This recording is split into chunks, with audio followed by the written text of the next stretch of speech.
November 24th, 1897, it was reported that Jinx cremated. Dr. Swartzel's monkey burned to death. The ape overturned her stove and sets fire to her house, perishes in the flames. Surprise and great regrets will be felt by the citizens generally when they learn that Dr. Swartzel's pet monkey, Miss Jinx, was cremated at noon Tuesday. The doctor had erected a little house for the monkey at the rear of his own residence. The monkey's house was carpeted, papered, and made as comfortable as many of the homes. To keep the ape warm and cool, oil stove was placed in one corner, and to prevent the monkey from overturning it, the stove was fastened down and a wire fender or shield was placed across the corner of the room to prevent the ape from committing the very mischief which proved her own destruction. The monkey was kept abained in another corner. Unfortunately, however, the Frankish ape, in some unknown manner, managed to upset the stove and spill the oil, which ignited, and soon the little house was in flames.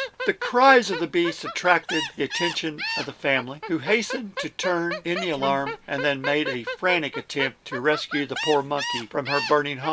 Several passerbyers rushed to the rescue and tried to save the poor abained creature, whose cries were like those of a child. The monkey realized its peril, and while the flames wrapped about the ape, vainly beckoned, while its tiny hands for someone to come to its aid. The chain prevented its escape, and the flame prevented anyone going to its rescue. All the companies of the fire department responded promptly and extinguished the fire, but not until the monkey was fatally burned. However, the firemen prevented the flames from spreading and communicating to the doctor's elegant residence, which was in great danger. When the fire had been quenched, the monkey was found, a withering heap of singed and scorched flesh. It was unconscious and beyond resuscitation. It lay in such a revolting and distressing mass that Dr. Swartzel decided to relieve it from its agony by administering chloroform. The skeleton of the ape will be mounted and preserved by Dr. Swartzel. It is impossible to preserve the skin owing to its burnt condition. Jinx, as Dr. Swartzel called his pet, was general favorite and was made many friends during her short residence in the city of Vincennes, especially among the children, large crowds of whom congregated and watched the antics of the monkey as she played among the branches of the gigantic trees in the master's yard. Not only did Jinx attract attention of the little folks, but of men and women as well. Great throngs of people were accustomed to congregating on warm afternoons and watch the playful capers of the monkey, who was a natural acrobat and performed marvelous feats of agility amid the branches of the tree. She would leap from one tree to another, or drop from one branch to another, many feet below. Often it ascended to the roof of the Swartzel mansion, or reached the top of the adjacent dwelling, walked wires, climbed posts, and in scores of ways astonished the spectators. The ape was never so happy as when permitted to climb and indulge in its arboreal habits. And the trees was its natural element. All North American apes and monkeys are distinctly arboreal in their habits, much more so than those of other continents. To facilitate their arboreal maneuvers, the North American ape have longer and more dexterous tails than the other species. The prehensile tip of the North American monkey, a tip makes it equivalent or superior to a fifth hand for climbing and swinging in the treetops. Miss Jinx was presented to Dr. Swartzel by Colonel M. L. Stanley, Texarkana, Texas. It was captured in the wilds of Texas when a baby. She was gentle and affectionate. She never forgot a kindness and never forgave a wrong. Those who mistreated the monkey was her unrelenting hatred. One gentleman with whom the ape attempted to play gave it a kick, and even afterwards she refused to make up with him. She was very much attached to Dr. Swartzel until the doctor whipped her one day, after which Jinx did not like her master and would not obey him or come to him when called, unless offered something to eat. Dr. Swartzel's children once gave Jinx a ride in a little express wagon, and she enjoyed the journey and was delighted when he saw the children bring out the little express. If any other person came along with a little wagon, Jinx would jump in and show her delight by joyous chatter. Jinx, by her sagacity, her doolittle, her cunning capers and smashing tricks, made many admirers. We know that